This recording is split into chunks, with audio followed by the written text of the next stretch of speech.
Рада приветствовать всех на своем канале. Сегодня я расскажу, как сплести вот такую вот подвесную корзиночку или дор-баскет.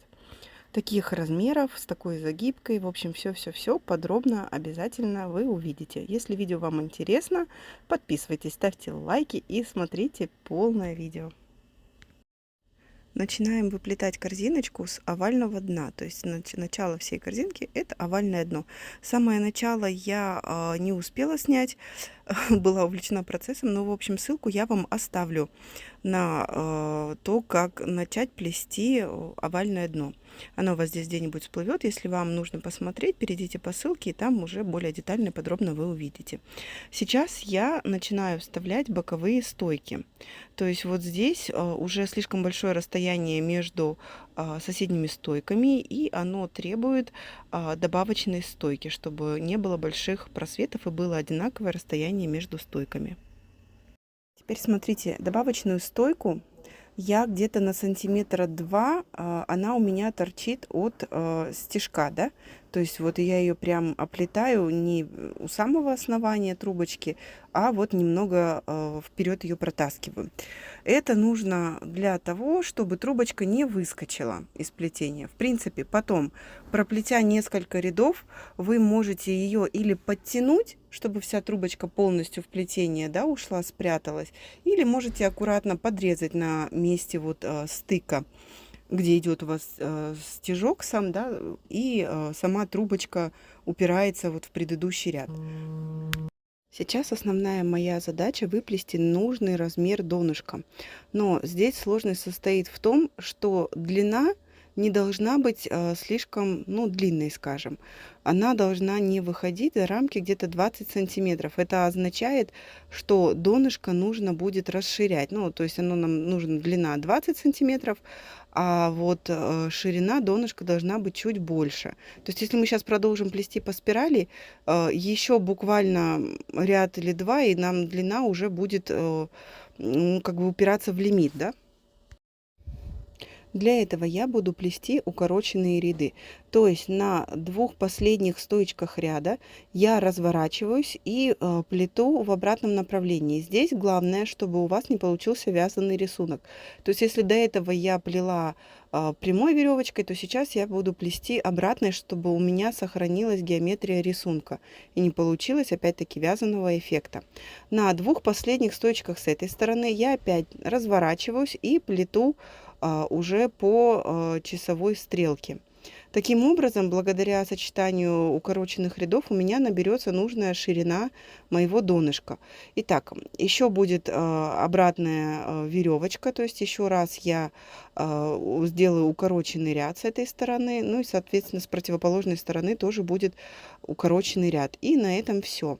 С другой стороны я проделаю то же самое. И благодаря такой вот манипуляции у меня наберется нужная мне ширина донышка. Здесь, смотрите, тут я разворачиваюсь не на тех же самых стойках, что до этого, а уже сдвигаюсь, то есть на соседние стоечки. Плету в обратном направлении и оплетаю дальше уже остальные стоечки до следующей, точнее противоположной стороны. С этой стороны я делаю то же самое. То есть сейчас я проплетаю до последних двух стоечек, на них разворачиваюсь и создаю такой же рисунок, то есть выплетаю укороченные ряды.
Так, последний круг я проплетаю просто веревочкой из двух, чтобы все вот эти вот укороченные рядки, укороченные стежки у меня прикрылись сплошным вот таким вот плетением.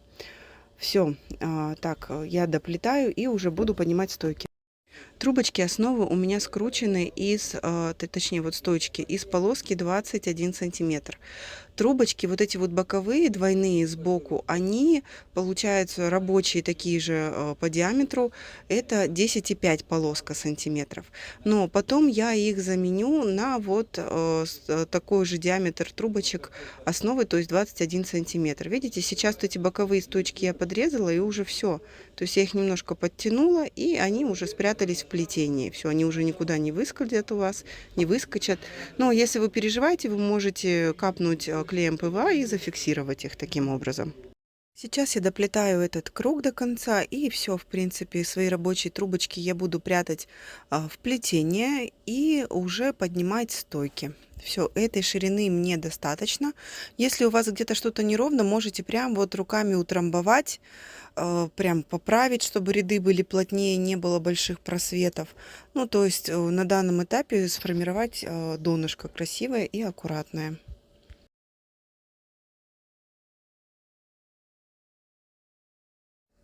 Сейчас я раздвигаю вот эти вот боковые стоечки, там такой хороший кармашек получается, и вставляю, подрезаю немножечко свою вот эту вот стоечку и вставляю прям между этих двух вот свою толстую стоечку. Напоминаю, у нее ширина полоски 21 сантиметр. Подрезаю я для того, чтобы кончик был аккуратным и ровным и легко входил.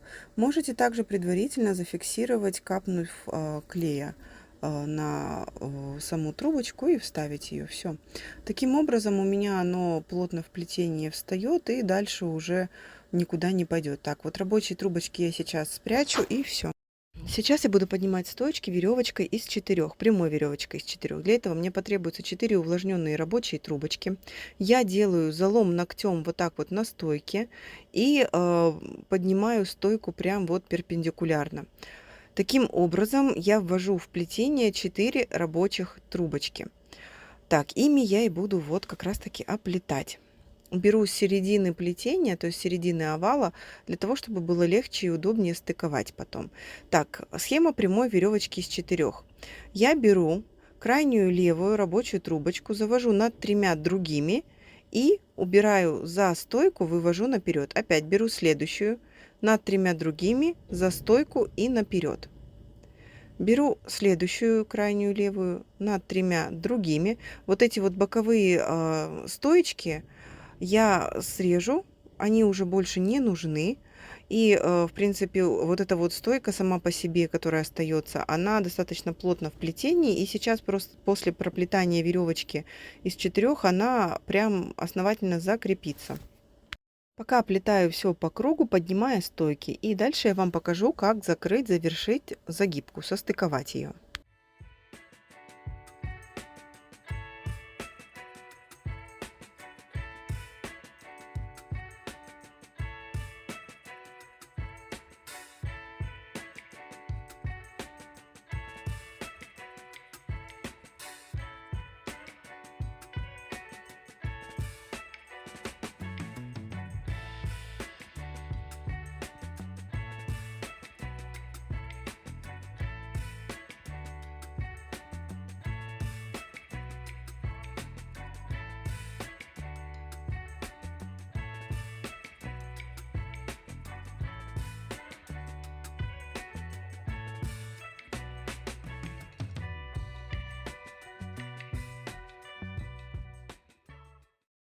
Так, я потихоньку подхожу к последним своим виточкам, доплетаю. Вот у меня осталась одна последняя стоечка.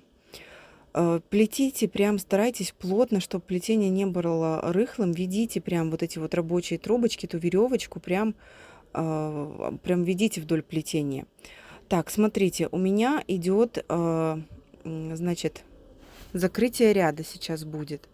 Итак, Я беру крайнюю правую трубочку, отсчитываю 4 стоечки и увожу за стоечку.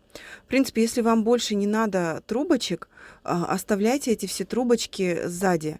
Если вы будете продолжать плетение, выводите эти трубочки наперед. То есть вот так берете крайнюю правую, отсчитываете 4 стоечки и за стоечку убираете. Так, теперь смотрите, я сделала форму, каркас. Там у меня были две, значит, 3 бутылочки небольших, и я их гофрокартоном таким вот, значит, обмотала, придала овальную форму. Все стоечки я зафиксировала лентой, и они у меня так простояли ночь. Все стоечки теперь высохли и смотрят перпендикулярно. Теперь, не вынимая формы, я буду оплетать обычным ситцем. Ситец будет из 2 рабочих трубочек. Это называется ситец так, на 2 трубочках вдогонку. Так быстрее плести и так удобнее. Сейчас основная задача набрать высоту, то есть вот сплести саму основу нашей будущей корзинки, самого дорбаскета. Вот, значит, сначала мы проплетаем одной рабочей трубочкой рисунок ситец. Ситец в плетении очень прост. Схема ситца обычного 1 через 1. То есть одну трубочка у нас рабочая идет перед стойкой, за стойкой, перед стойкой, за стойкой. Это и есть основная схема ситца. Так, смотрите, вот у меня, видите, 2 рабочие трубочки. Вот опять-таки нижнюю проплетаю, верхней рабочей трубочкой догоняю как бы вот эту первую, эту нижнюю. Здесь главное, смотрите, чтобы у вас не повело плетение и все стойки смотрели четко вверх. Это важно, чтобы получился красивый рисунок ситца. Плетите плотно, тогда ситец будет смотреться еще лучше, еще интереснее. Но мне нравится плотный ситец сам по себе. Это, конечно, дело вкуса, кому как нравится. Вот, всегда первые рядки, они какие-то такие немножко непонятные, но в дальнейшем вы увидите, как ситец красиво складывается в плетение. Вот, значит, таким образом я буду сейчас набирать высоту. Ничего необычного не будет происходить, поэтому просто следите за руками.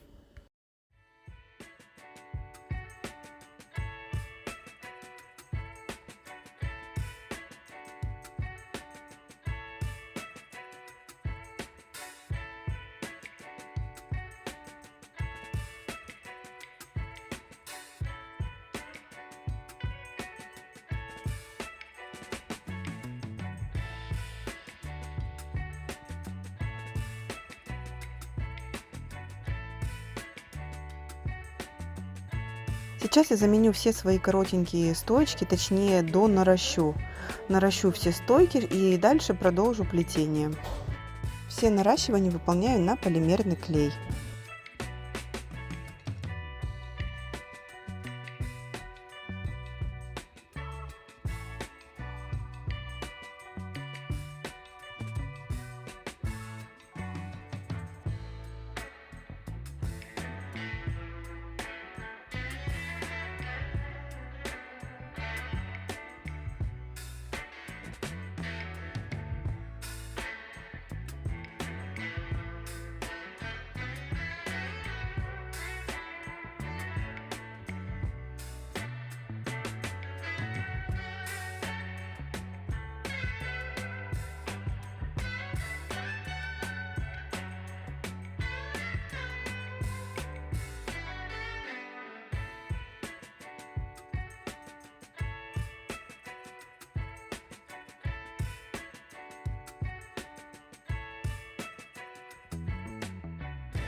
Так, я набрала нужную мне высоту.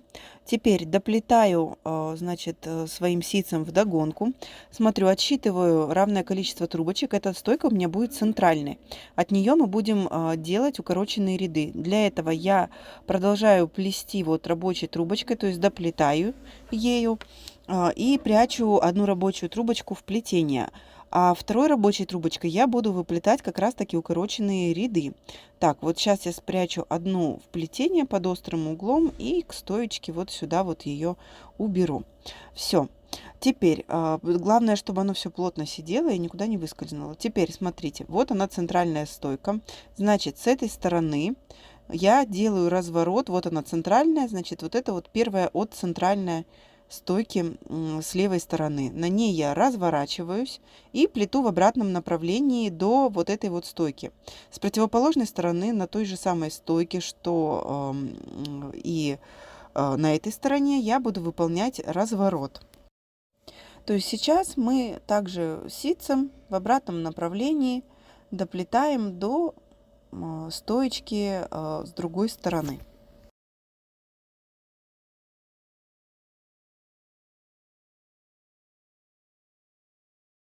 Я специально не стала убирать в видео вот эту вот часть, чтобы вы наглядно посмотрели. Вот я доплела до нужной мне стойки. На этом моменте я должна развернуться и плести в обратном направлении, то есть сделала укороченный ряд. Но смотрите, как получается. За счет того, что я в прошлом ряду убрала вот одну рабочую трубочку сюда, она мне, видите, как ложится рисунок, то есть рисунок сбивается порядок. Я сейчас это буду исправлять. Естественно, у всех при плетении могут возникнуть ошибки. В этом нет ничего страшного, поэтому я решила именно этот момент вам показать. Итак, что я делаю? Я беру и просто сдвигаю вот эту вот свою прячу рабочую трубочку предыдущую вот к этой стойке.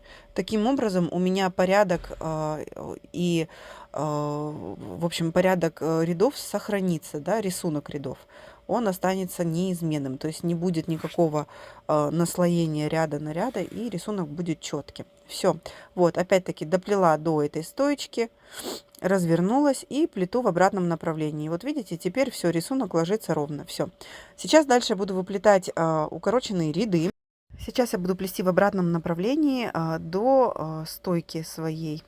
Смотрите, опять-таки продолжаю плести ситцем.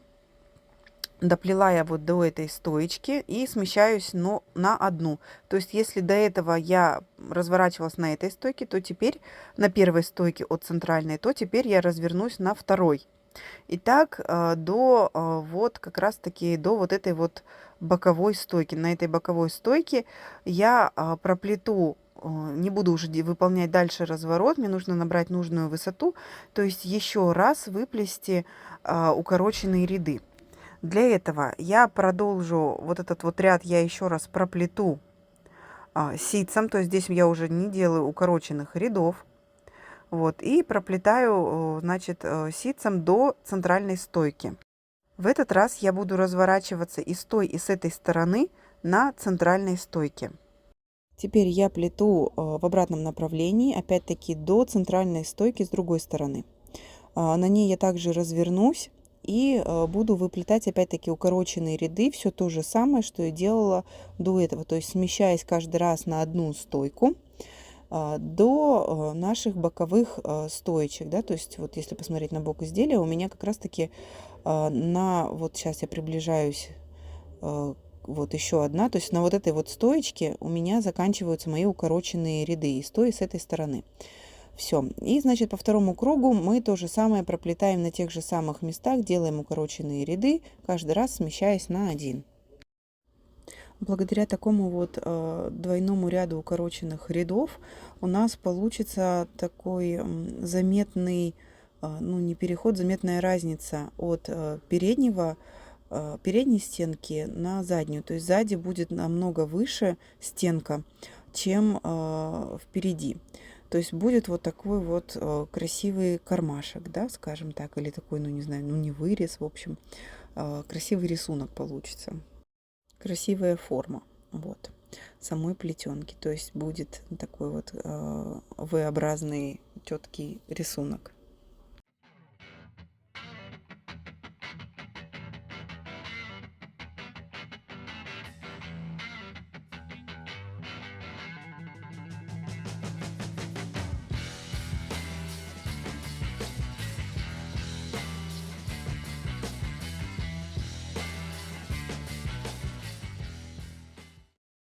Итак, все укороченные ряды я сплела. Теперь я обрезала старые сухие стойки. Они мне уже не нужны. Сейчас я их буду менять на новые увлажненные для выполнения загибки. Теперь убираем форму, разбираем нашу.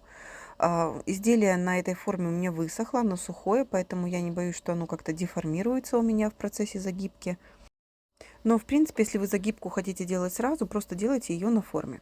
Итак, что я делаю? Я вот расширяю кармашек для своих увлажненных трубочек, которыми я буду выполнять загибку, и вставляю туда по 2 трубочки рабочие. То есть я вот их так откусываю, чтобы уголок был острым и легче заходил в кармашек. И буду вставлять заменять вот эти вот все стойки, все пенечки на вот такие увлажненные двойные трубочки.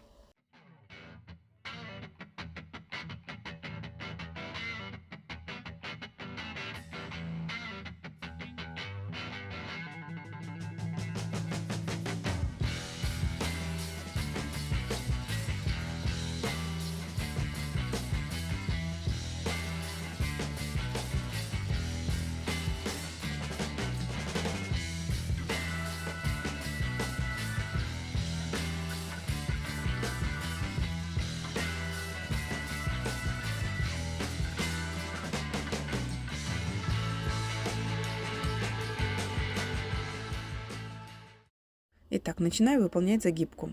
Я для этого беру первую пару трубочек, завожу их за следующую пару и вывожу наперед. Здесь оставляю небольшое окошечко, чтобы можно было состыковать и завершить загибку. Причем, смотрите, укладывайте трубочки так, чтобы они смотрели параллельно друг другу. То есть, чтобы не было такого гребешка. То есть, я их укладываю так вот, видите, они у меня, если сверху посмотреть, они у меня плоские. То есть, чтобы плоская была загибка. Итак, вот я завела одну за другую. Теперь беру первую пару трубочек, завожу за, получается, вторую пару стоек. Вот первая, вторая, вот сюда. Делаю вот такие надломчики, чтобы они легче заходили, трубочки у меня и на место вставали, и не деформировались. И вот можете немножко вот примять, как бы придать форму, потому что двойными трубочками достаточно, ну, не просто выполнять загибку, это нужно их одновременно хорошо укладывать, потому что если их с первого раза не уложить, будут заломы некрасивые на трубочках самих. Так, все, уложили, подрезали и накрыли предыдущей парой стоечек. Вот таким вот образом. Опять-таки, эту пару тоже укладывайте параллельно предыдущей, то есть не накрывайте, чтобы они ни в бок, ни в кривь, а именно параллельно шли. Загибка у вас должна получиться такая плоская. То есть если сверху смотреть, то 4 трубочки должны укладываться параллельно друг другу. То есть никуда не заходя. Вот опять берем крайнюю левую пару трубочек, заводим за стойку, опускаем вниз, подрезаем и накрываем предыдущей парой стоечек. Это у нас идет разгаз за 2 прута двойными трубочками. Но вот именно то, что она плетется двойными трубочками, дает вот такой вот интересный рисунок и ажурность. Дальше повторяем все то же самое, то есть схема плетения будет одинаковая абсолютно. Сейчас я вам просто дальше покажу, как закрыть, как состыковать саму загибку.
Вы можете надеть коктейльные трубочки, чтобы у вас сами трубочки не пересыхали, или же можете во время плетения немного их сбрызнуть водой вот из пульверизатора, чтобы они не пересыхали и не ломались в моменте загибки.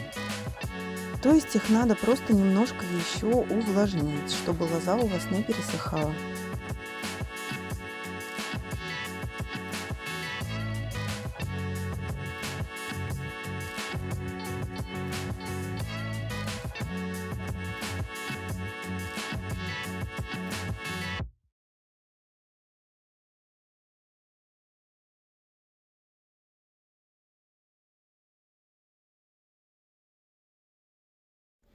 Итак, сейчас мы подходим к моменту завершения загибки. Вот тут осталось буквально несколько последних пар доплести, то есть вплести в загибку.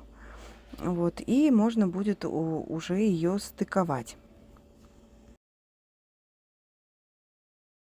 Каждый виток вы прям укладываете, ведите его, трубочки направляете, но лишний раз их не надо мять, чтобы они у вас не были помятыми и сами трубочки были красивые.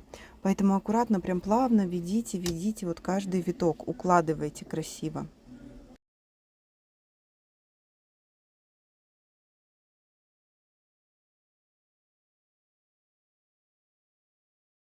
Итак, у меня осталась вот последняя пара стоечек. Теперь, смотрите, мы представляем, что вот в этом месте есть стойка, да?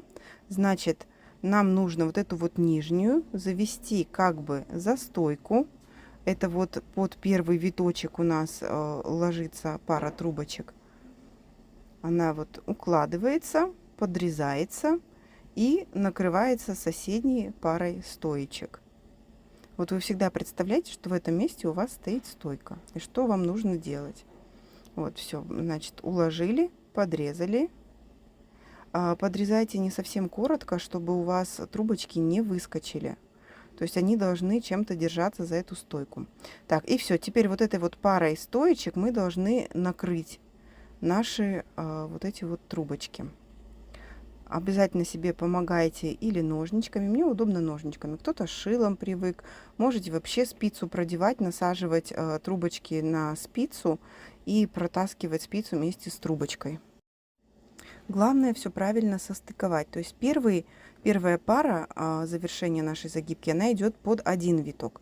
Если у вас трубочка вот такая вот мягкая, просто возьмите и подрежьте ее. Тогда она будет проще заходить. Вот здесь я мучилась, но в результате потом подрезала, и все удачно у меня сложилось. Вот. И обязательно следите за тем, чтобы не было никакого перекресия, да, то есть чтобы трубочки не наскакивали, не напрыгивали друг на друга, а шли параллельно. Прямо укладывайте эти трубочки. Итак, теперь нужно уложить вторую пару трубочек. Она уже у меня идет между первым и вторым витком, то есть вот сюда. Как бы вот эта вот пара у нас уже накрыта соседней парой стоечек. Здесь мы ее должны уложить между накрытой парой стоечек и первой парой стоечек. То есть между вот этими двумя мы укладываем нашу вот эту вот как раз таки предпоследнюю пару трубочек. Вот сюда она идет. Вот здесь все хорошо. Вот этот момент, конечно, здесь такой очень неудобный, потому что трубочки плохо ложатся, они не укладываются, поэтому можете по одной их туда просовывать. Но главное все следить за порядком. То есть каждая трубочка должна идти параллельно другой. Вот таким вот образом укладывается у меня последняя трубочка с этой пары. Подрезаю. И остается убрать только последнюю пару. И наша загибка будет завершена полностью.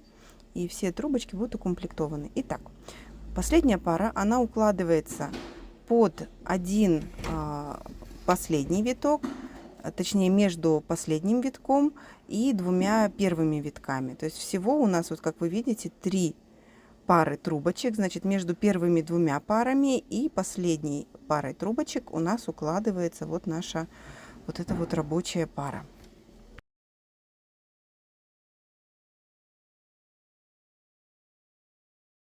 И вот сюда идет моя последняя рабочая трубочка. Все, загибка у меня на этом завершена.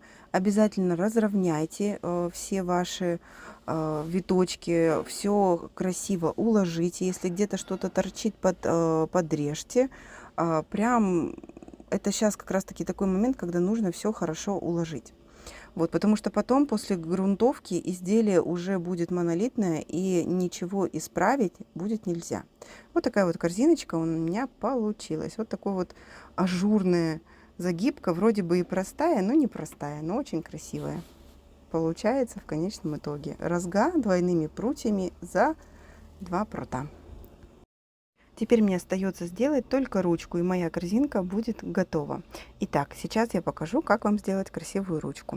Для этого я взяла в качестве каркаса толстую трубочку основы, которая скручена из полоски 21 сантиметр. И я ее буду подставлять не прям в загибку, а вот сюда. То есть у меня ручка будет идти по стенке. Обычно я делаю ручки в загибке. То есть загибка или обрамляет, или как-то вот, ну, в общем, сама ручка идет из загибки. В этот раз я решила сделать ее вот сюда вот к стеночке, прикрепить. Для этого срезаем под острым углом трубочку, также ножницами делаем расширение и вставляем в этот кармашек трубочку. Она немножко трудновато идет, особенно когда вот работаешь с камерой, камера у тебя перед плетением, немного неудобно. Поэтому я ее вставлю и покажу вам, как она будет смотреться. Вот такая основа, вот такой каркас у меня получился, и сейчас мы будем его оплетать. Оплетать я решила попробовать сделать красивый замочек, как из Pinterest. Ну, те, кто подписан, обязательно знают, что это и как он выглядит. Вот, я решила попробовать сделать именно такой. Для этого я чуть ниже протаскиваю трубочку. Кончик я оставляю вот такой вот махонький, я его подгибаю. И вот таким образом он у меня сзади торчит. Теперь я смещаюсь на несколько витков вверх, чтобы получилась такая красивая волна, да, изгиб наверх значит, по диагонали. Вот, я подрезаю для этого трубочку. Можете сразу ее нарастить, в принципе, чтобы потом не себя этим не терять времени. Вот, смещаюсь на несколько вверх рядков и вот так протаскиваю. Вот, первый виточек готов. Теперь снизу я смещаюсь на 1. То есть вот на следующий ряд я окошечко проделываю. Вставляю туда трубочку. И таким образом у меня уже этот хвостик, который сзади, он фиксируется. То есть трубочка уже никуда не выскочит это. Мы вот эту заднюю трубочку уже зафиксировали. Все, сейчас она у меня в плетение уйдет. И все. Так, теперь верхний виточек мы тоже смещаемся уже только на 1 ряд. То есть геометрия у нас уже плетение прослеживается. На 1 ряд мы смещаемся и оплетаем вот этот нижний замочек. Вот таким вот образом. Вот вторая у меня идет, второй стежок. Теперь третий. Точно таким же образом. На 1 ряд мы вверх сместились, трубочку продели и протянули вперед. Все. Здесь главное, чтобы трубочки, лоза у вас была хорошо обработана и хорошо пропитана, чтобы она была пластичная. Вот, видите, вот такой вот замочек у меня получается. То есть мне как раз здесь нужно было что-то такое плоское, не громоздкое, и чтобы оно сильно не мешало самой плетенке, и как бы плетенка максимально прилегала к стенке. Вот таким вот образом у меня идет наперед, я вытаскиваю, значит, это уже вот 3 впереди и 3 сзади. Теперь здесь я уже пойду на оплетание самой ручки. То есть вот я донарастила. Вот тут у меня, конечно, трубочки, они немножко полые из-за того, что это большой диаметр. Но в этом моменте я их хорошо разгладила. И, в принципе, в плетении оно как раз в самом начале мне даже сыграло немножко на руку. Вот теперь у меня будет обмотка. Я сейчас эту ручку обматываю до противоположной стороны. И с обратной стороны я делаю точно такой же замочек. Сейчас я вам покажу, как это будет выглядеть.